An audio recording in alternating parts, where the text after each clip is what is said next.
Well, welcome. My name is Aaron. I'm the rector here at St. Albans. And one of the things that we started doing a few years ago was every January to invite people that are connected with our local mission partners to speak to the congregation, because we pray for these organizations every Sunday in our prayers of the people. Who can name our local mission partners? Anybody want to shout out?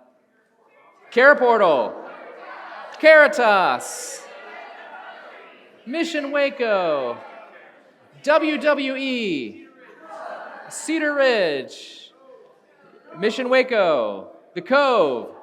That's right. Well done. Many start with C's. We're actually considering eliminating Mission Waco because they don't start with C. Just kidding. So you pray for these organizations, and maybe you've read the brief description in our bulletin about them, but sometimes it can be really helpful to meet the people who are involved with those ministries and hear from them. If you've thought about maybe getting involved, or how can I serve, or what do they do, that's what these Sunday school classes are geared towards. So you know that the first two sessions of Mission Moments this year, I presented some of the theology behind mission and talked about the command that Christ gives us to go into all the world, teaching people to obey his commandments and to baptize people in the name of the Father, Son, and the Holy Spirit.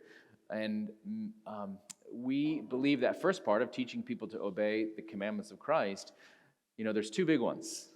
Love God and always use your turn signal. Which is a way of loving your neighbor. People who don't use them, you're not loving your neighbor. People think loving your neighbor is like having some deep spiritual feeling about people. Maybe. But use your turn signals. And maybe partner with some of our mission organizations. So these are some of the groups that help us love our neighbors. And at St. Albans, the way we've also chosen to do this is to partner with organizations that are already doing the work out there in the community. Many churches feel like they need to reinvent the wheel with their own mission stuff. We need to have our own food pantry. We need to have our own whatever it is. And sometimes churches do that really well, but sometimes they don't. And there are people out there in the field doing this work day in, day out, and know the needs and know the people really well. And so that's what we've chosen to do, to partner with these organizations that have longevity, healthy leadership, good board structure, and do the work in the community. So today, we're talking with Andrea Zimmerman, whom I've never met, and Esther Hooley. And so why don't you guys introduce yourselves? So I'm Andrea Zimmerman, and I actually am wearing two hats today. My professional job hat, which I'll start with in a minute, and then my St. Albans leadership hat. And then my job hat, I'm the program director for the Families in Foster Care Coalition in Waco. My name's Esther, and I am helping to form and lead our new foster care ministry here at St. Albans, hoping to work with family support teams, and I'll tell you more about that this morning. Thank you. And, you guys know we pray for Care Portal, which is an organization that does work in the intersection of churches and the child welfare system. And so we're going to talk more about that in a little bit. But when we pray for Care Portal going forward, and retroactively if you want, when we pray for that, I want you to think about kind of all the work that we do, because we have sort of unofficially partnered with the FFCC. Might actually kind of officially, we're one of your partners. I think you signed an MOU. Yeah. And then and our foster care ministry, we haven't figured out how to kind of put that in the prayers of the people and all that. So just let it cover all things. And so we're going to talk specifically about Care Portal in a few minutes, but I want to understand, and maybe you want to understand,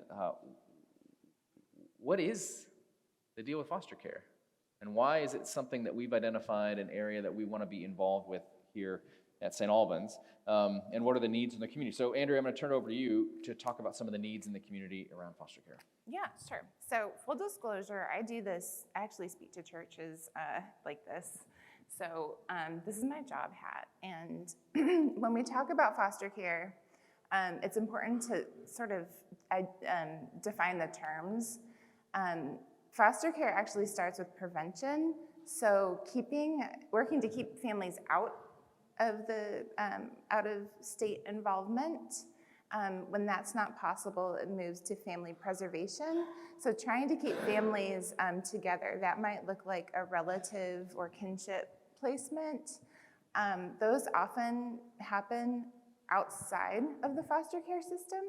And I point that out because those families typically don't have support. They don't get the state stipend, insurance, that kind of thing. When family preservation isn't possible, then it moves to foster care, where a child or youth would stay with a family, a certified family or group home. And then the goal through all of this is some sort of permanency, starting with reunification, so that family coming back together, adoption or guardianship. So locally, this is our local data. It's fairly recent. There are about 345 children in foster care from McLennan County. And fun fact, we send over half of those kids away because we don't have enough homes here.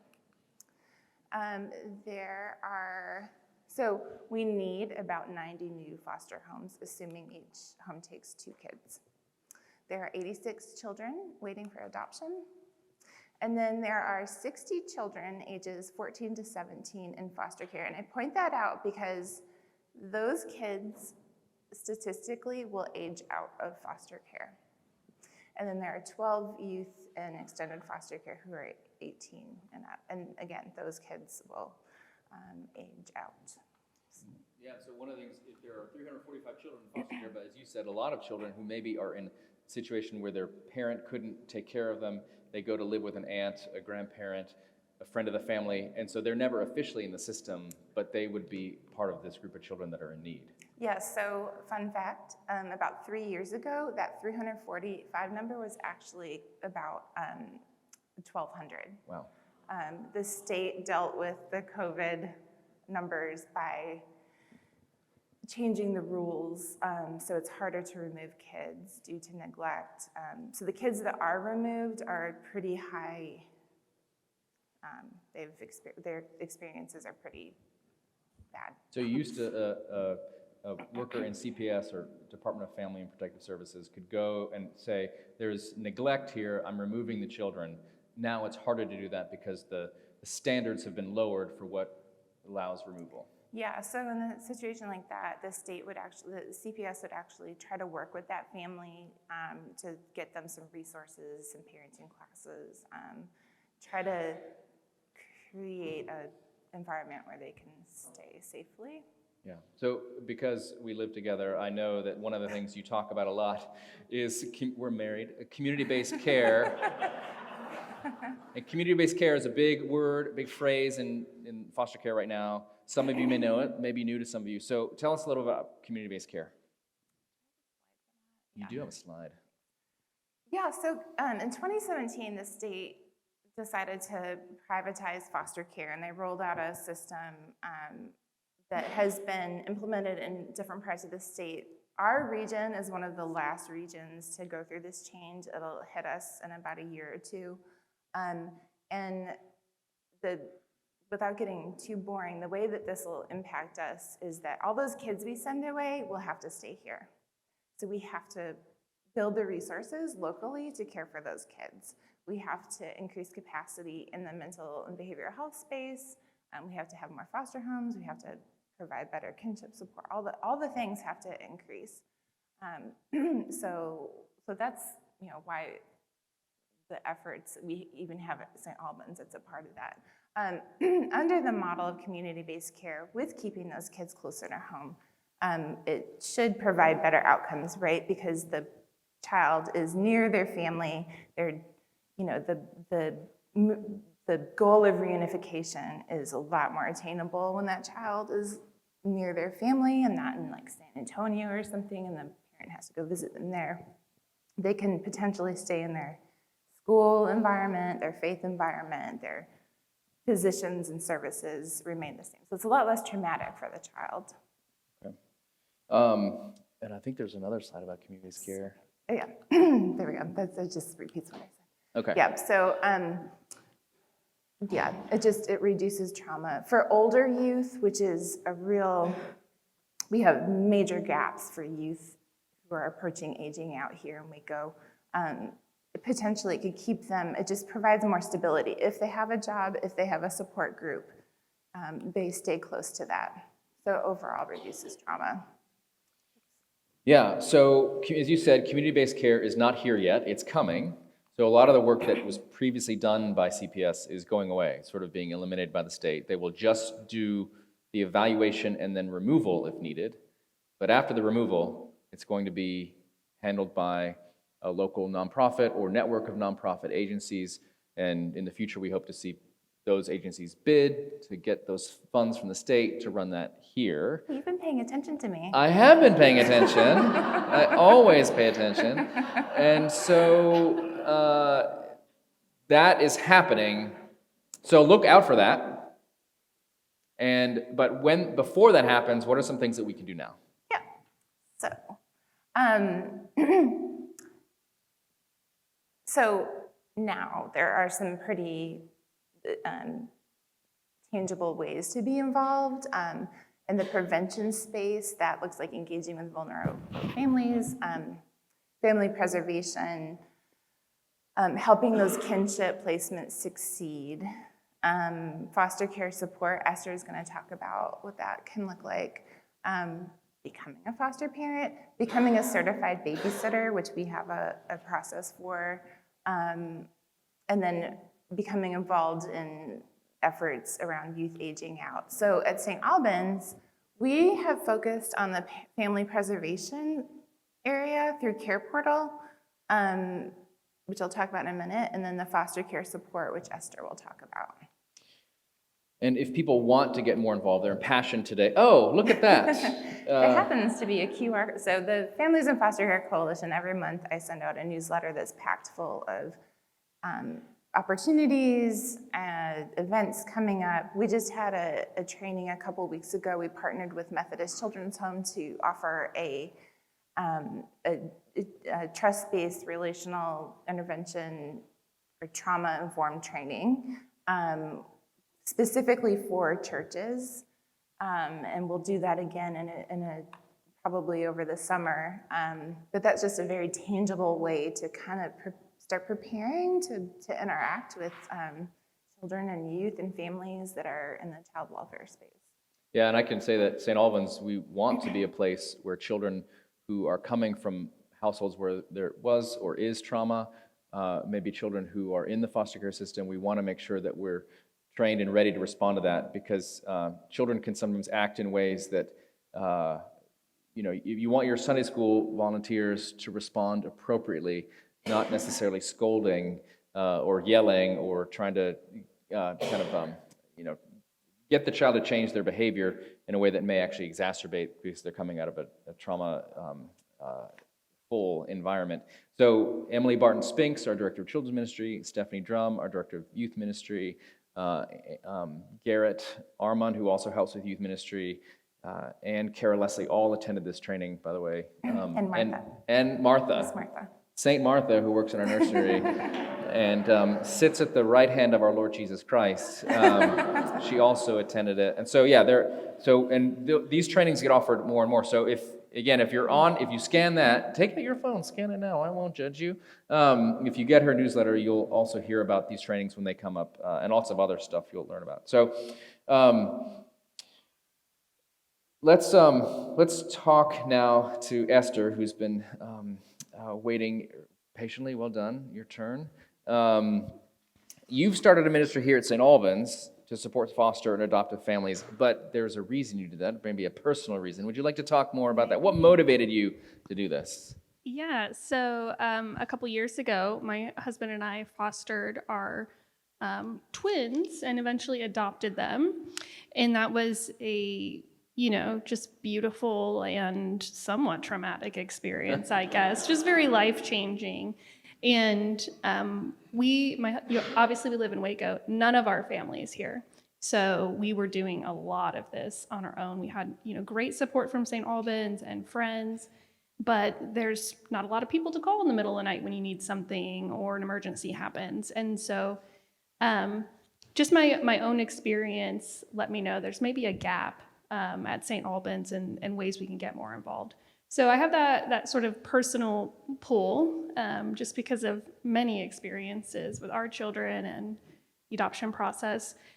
But then also, about 50% of families who foster end up quitting And to me, that's heartbreaking. I just can't imagine, our kids being taken away or whatever. We didn't have the stamina for it, and there are many reasons that happens. But I think one of the reasons that can happen is because there isn't enough support, and people jump into fostering and maybe don't know the whole picture, all that it entails. And without that community around them, it can get really overwhelming, and you can get really burnt out, and it just be terrifying. And so, like Andrea was talking, we want to be able to offer support to people who are fostering or have kinship places, or even adoptive families, so that there isn't that burnout, strained feeling, but that there is support for them. So one of the things that we're hoping to do here at St. Albans is to create family support teams. Do you want me to talk more about that? Go ahead. Keep going. Did I miss a question? Don't stop. Here I go. Okay. So Esther, tell us more about family support teams. thank you, Aaron. I will. Sorry, I missed the script. Okay, so what we hope this looks like is building a foster care team. And we have several people who have already been involved with this. I know Bronwyn Case and Grace Gillenwater are working with me to kind of iron out all the details. But we are hoping we can get groups of people, 5 to 8 people, to really surround a family. So when we identify someone who needs support, again, that kinship placement, foster family, whoever it may be, they know they have a team like waiting for them here. And so it makes that overwhelming feeling a little less. There's someone that you can maybe call in an emergency situation, that sort of thing. And so we really want to help people know that there's a whole group, their church family behind them. Shall I keep going? Yeah, well, and I just want to point out again, like one of the things Andrea mentioned is that when you have a child, a foster child, a child in the foster care system who's placed at your home, you can't just call your next door neighbor to babysit that kid. The person has to be certified, has to know CPR, has to know first aid, has to know a bunch of stuff. And so if you have an FST who has people who've been through that training, that's a huge help for you. Is that kind of one of the things also? Absolutely. Yeah. And so what are the things coming up that if people at St. Albans want to get more information about this? We have a babysitter certification program coming up, and that is, again, like Aaron was mentioning, I think it might be on the next slide here. Yeah. In order to watch a foster child, you have to go through these classes, be certified. You've got to re-up that certification every year or so. And that's really one of the only ways you can get to being able to watch a foster child. And so oftentimes different agencies in the area will have you go through different courses, and it's hard to maybe be able to watch children coming out of, I think there's like 5 agencies in town or so.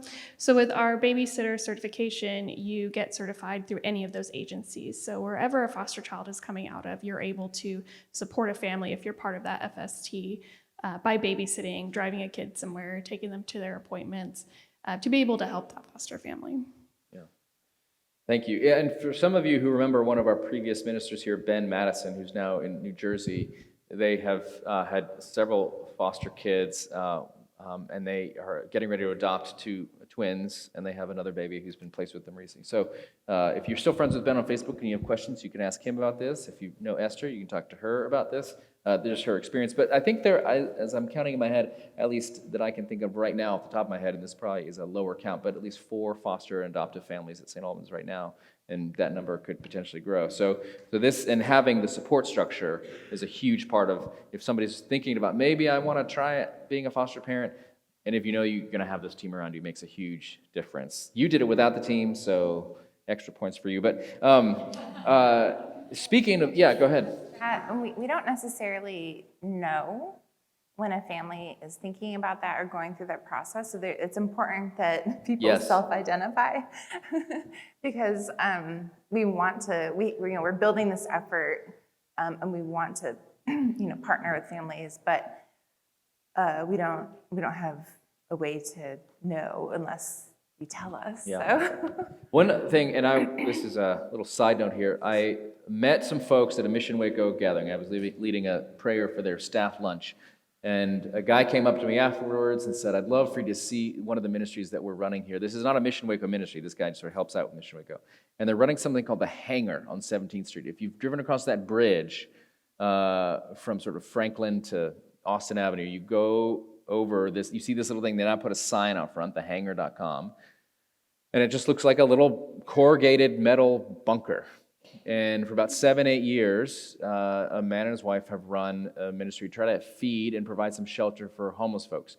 It's the only ministry for or organization for homeless folks in Waco that doesn't sort of require them to be in sort of a situation with a caseworker to get sober and kind of on the path to being housed. And that's important because there's some people that will never want to get involved with a shelter or a program that wants to house them because of a lot of reasons. But from 8 to noon every day, you can go there and get a meal and hang out and watch a movie. There's Wi-Fi. You think homeless people don't have cell phones? You are wrong. So, but what the director told me, he said, the number one cause of homelessness, he said, what do you think it is? And I said, well, you tell me. You're the expert. He said, well, HUD says it's, criminal activity, substance abuse, and something else. And he said it's wrong. I mean, all those things are true, but he said the thing that I found in 100% of the people that stay at the Hangar is they all grew up in the foster care system. In and out. So a family that had not been there for them for a lot of reasons, and in and out of either state-run institutions, group homes, foster parents, all kinds of things. And he says, there's not a single person in here that does not have that story. Now, some exist, yes, but in general. So if you're concerned about the homelessness problem, it starts with this, and all kinds of other things. So that's one of the reasons we care about it. Also, Jesus said, "Let the little children come to me." So that's a big thing. Now we've mentioned Care Portal. We pray for Care Portal. We work with Care Portal. How does Care Portal fit into all of this, Andrea? Yeah. So I'm wearing my legal leadership at St. Albans hat right now. And so Care Portal is a technology. It's an app, a website, and it connects a child serving agency like CPS, or even it could also serve schools, any agency that interacts with children, with a church that has signed up and gone through training. Here's my graphic. And to meet some tangible needs. And so sometimes a removal could, when there's an investigation from CPS and they find that the kids don't have beds, well, CPS has to find beds for those kids, that's like a state requirement. Car seats, other items. So the caseworker will put into Care Portal a request that a church will then pick up. And so we at St. Albans have a team that we've done this for, like a year and a half, I think. St. Albans we take the most requests. We're the most involved in Waco with Care Portal. And so just what happens when we get a request, I send out the request to our volunteer team, which is about 20 people, and say, hey, do you think we can meet this request? And people are like, yeah, I could provide that and that. And then we also have a little bit of a budget, so if we need to buy something new, we can. And so then we accept the request, and then we get the information. I talk to the caseworker, and then a team finds the items and delivers it to the family. And this doesn't always happen, but sometimes there is the potential for ongoing contact with the family. Sometimes there isn't. But at St. Albans, we have in the annex, we have a closet where we collect gently used and new children's clothes, toys, baby gear, that kind of thing. And so we can pull from those resources when we get these requests. and then we crowdsource, and then we purchase if we. Sometimes it might look like paying a bill. We had one case where a grandmother took in her twin baby grandchildren, and she had to run the air conditioner more than she was accustomed to, and that she had budgeted, so we provided the offset to that expense for her.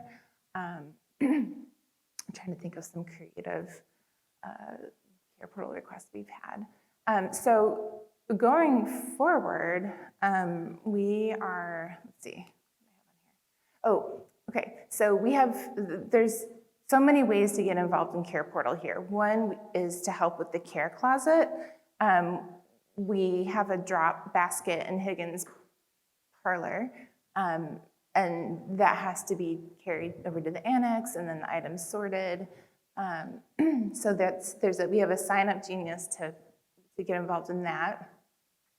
And then we are having a team training in February 18th, and it'll be in the annex. And the Care Portal rep is coming up from Austin.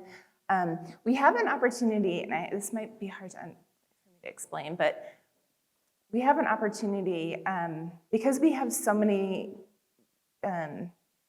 because we've been so active with Care Portal, and we can grow our team, I hope. We have an opportunity to partner with a family lawyer in town who has grant funds for Care Portal, but she doesn't have the people to use the grant funds to meet requests. So she works in the preventative space to keep families out of CPS involvement. And so if we can kind of grow our team a little bit and get everybody, trained, we can use those funds to meet more requests. So it's kind of a cool way to leverage our human capacity with money from the Casey Foundation. So Awesome. That's fantastic. Well, so you guys know where the annex is. There's the office, that house right there with the black shutters. Across the street from the office is the St. Albans Annex, if you've never been over there. And that's where we have the Care Portal and some of our staff office over there as well. It's also where a lot of our 12-step groups meet during the week. So can you share some of the recent stories, or maybe more, any stories because people pray for Care Portal, but what are the kinds of things that Care Portal is doing? I think there's a lot more going on there than people realize. Yeah, you want me to share stories? Yeah, tell a story. Okay, so last week we met a request for a family, a CPS-involved family. They had been reunified, and their house burned down. They rented, didn't have insurance, so they're and it's a mother, her daughter, and her kids, and then the mother's 13-year-old twins, one of whom is 8 months pregnant. And so there are a lot of needs involved in this. So we delivered. So we put out a request. The Care Portal team actually was very generous with this request, and I said, let's get Walmart gift cards, because I don't know. They were getting some donations from some other places of material items. So anyway, so on Wednesday we delivered about $300 in gift cards.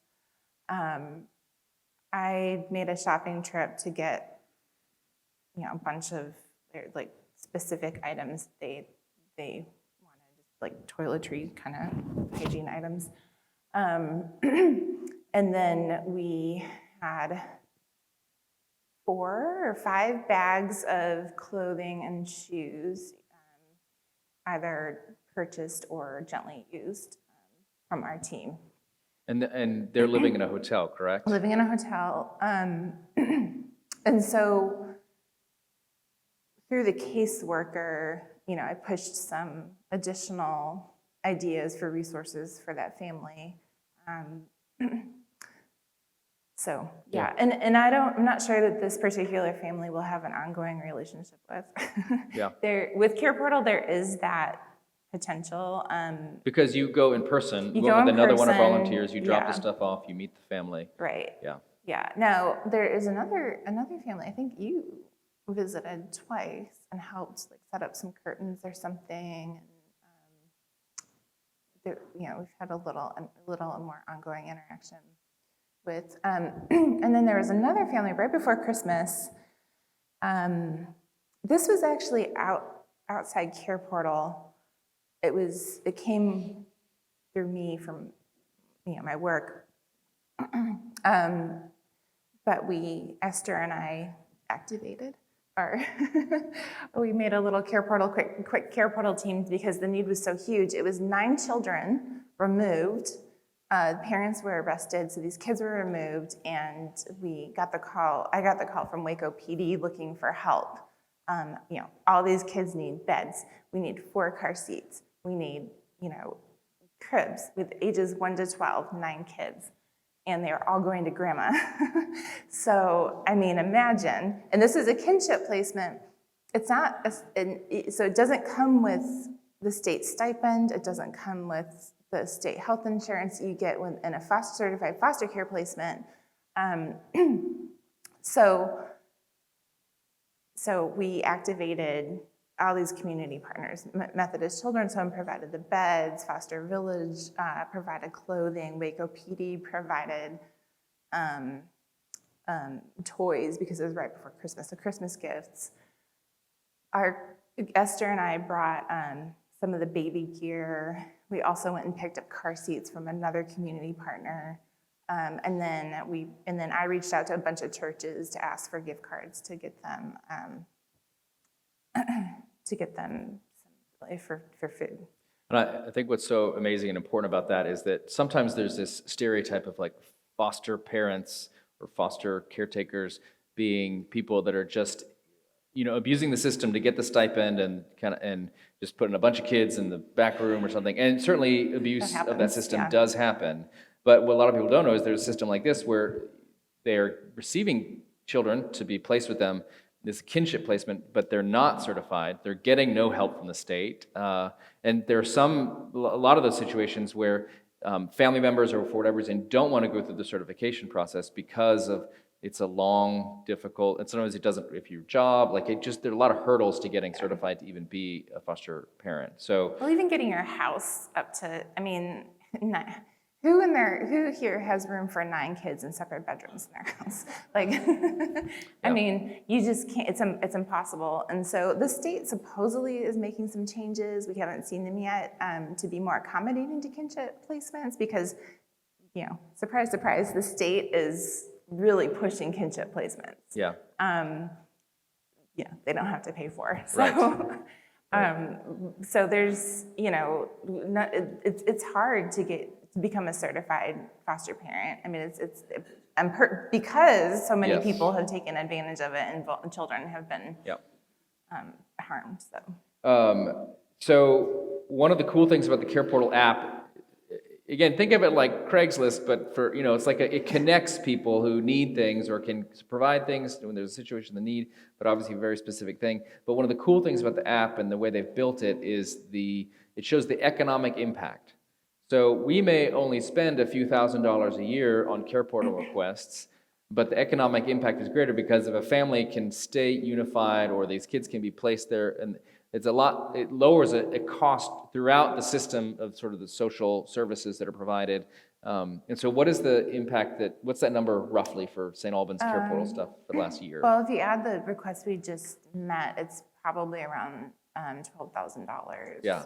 So last year we directly funded requests through Care Portal to the tune of $2,000, more or less, but $12,000 impact, and so we're increasing that number this year and hope to see more and more towards that. So now questions for y'all from you. So yes, there's a hand there, Jesse Lee. Yeah. So repeat the question. Yes. So the question is, what happens to those kids that age out of foster care when they turn 18? If they don't have a plan in place, they do become homeless. So it's something like over 50% of kids who age out do become homeless. So, and then what are the resources in place? It seems like they either become homeless or or enter the criminal justice system. And yes, that happens too. Something like, I don't know what the local data is. I'm actually working on getting that. But nationally, it's something like within a year of exiting foster care, 70% of those young people have interacted with the justice system. So so this is crazy enough. This is the preventative space for a lot of other issues. But yeah, so there are resources, and I'm becoming more familiar with what the landscape looks like, because the coalition has a team focused on that age group. And the problem is that we send most of those older youth away to group homes in Bell County. That's changing, so they're going to be here more. And so there are resources through the state, but it's not either, we're not sure if it's either, it's not being communicated well, it's probably not, or if, they need to hear it from different people. We don't have a mentoring program, for example, in Waco for foster youth. So that's something I'm working on. But we haven't dealt with this well here. So yeah. And one thing that I want to point out is that this problem, not only is it going to have to be handled locally, the number of children that will be served, even though the standards to remove children have been changed so that fewer children get removed, the number of children that will be in the foster care system will increase. And this is not a partisan statement, it's just a reality. Because of the Dobbs ruling and the striking down of Roe versus Wade, there have been, since that ruling, more than 10,000 children born who, compared to data from the year prior, were not born. So there are more children, and all those situations are different, but there are many children who will be in the child welfare system that as a result of that decision. So one of the things that I think the local church can do that I think is really important is this kind of work, because this need is going to be expanding enormously here. Yeah, we don't have so there hasn't been a whole lot of data yet to really grapple with, but something was just released last week. You probably saw that there are 23,000 kids or births in Texas since the Dobbs decision due to rape. Okay. So I don't know what's happening with those kids. I don't know if they're going into foster care. I don't know if they will eventually. We don't have any. I don't know. If anybody has information, I'd love to hear it. But yeah, so there's a lot of, the bottom line is there's a lot of children, vulnerable children in vulnerable families, and the more that we can partner with all these organizations to work together as a church, having a foster care team, family support team, working with FFCC and Care Portal, it's going to be more important. So we have time for a couple more questions. I saw one. Yeah, Marsha. Yeah. So that means when a child. So the question, the question is. So the question is, what does it mean when a child is sent away, enters the foster care system, and is sent away? So what that means here is, when the child goes into custody, and they work with the agencies to find a placement, they try to find a foster parent who will take that child. Now, foster parents have different requirements, or they'll take kids under 3, or they'll take so that's what they're working with. And if they don't find a placement locally, then they go out to other counties, to other regions, to other states.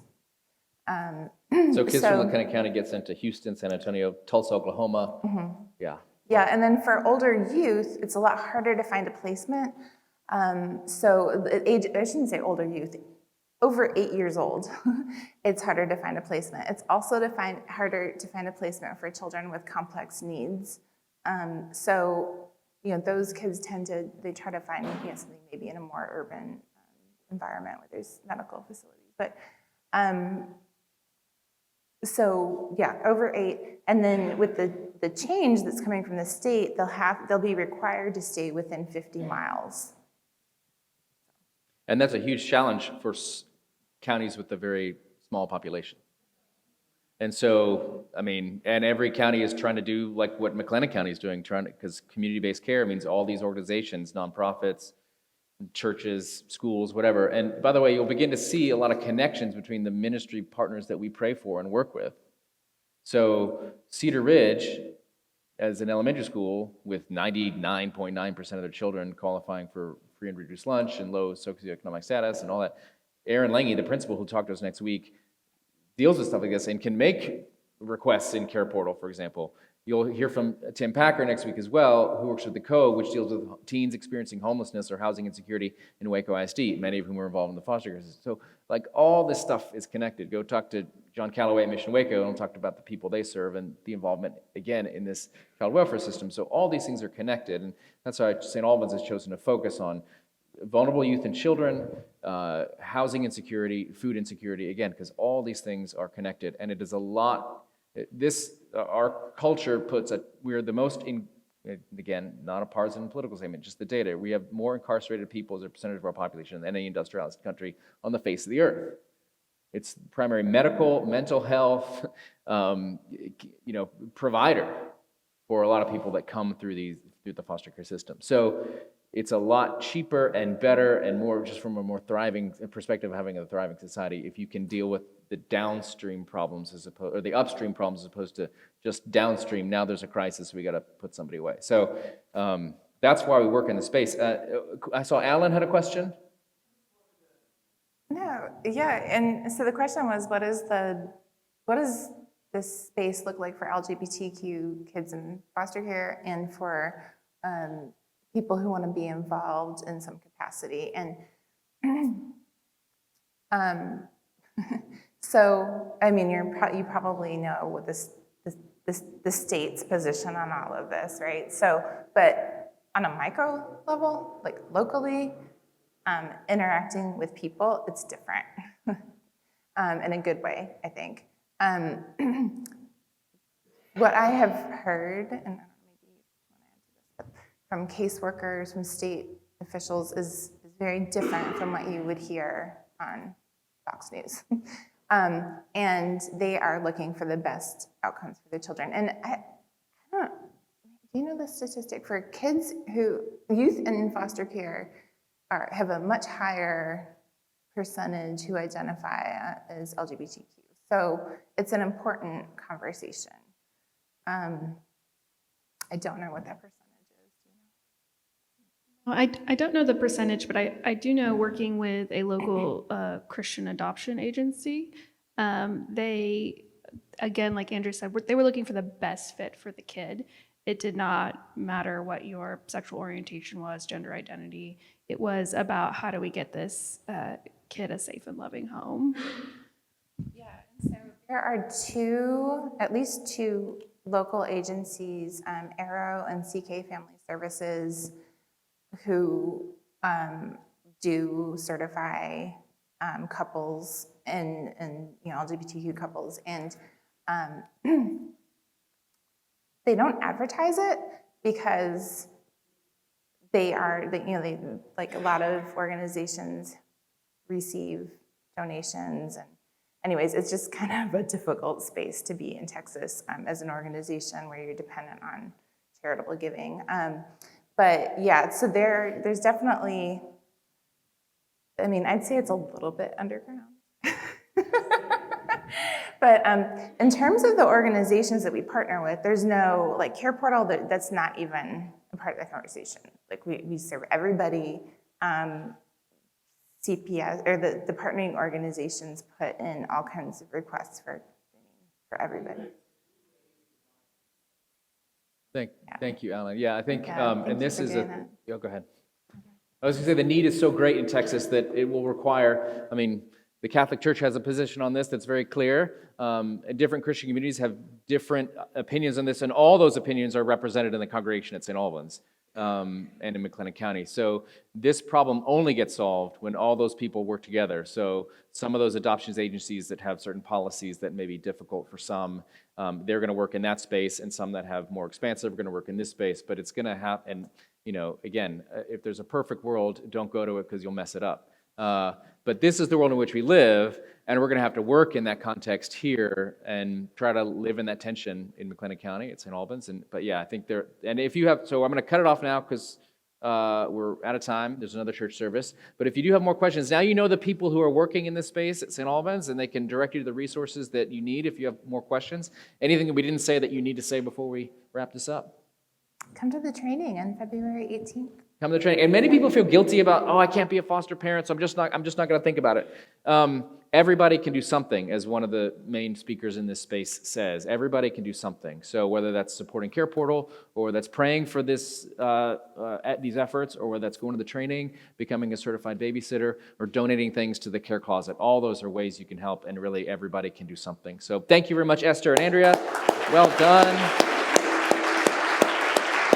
And thank you, all of you.